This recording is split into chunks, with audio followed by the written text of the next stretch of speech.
Welcome to Danyal Education Portal. Do you know about the types of accounting? If no, don't worry, we got your back. There are two types of accounting: cash and accrual accounting. Cash accounting. It is based on the movement of cash. In cash accounting, transaction is recorded when money changes hands.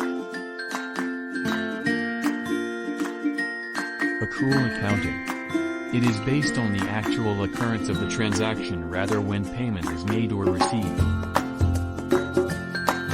Example of cash accounting. Transaction will be recorded when the payment for goods is made, not when goods are actually delivered. Example of accrual accounting. Transaction will be recorded not when the payment for goods is made but when goods are actually delivered.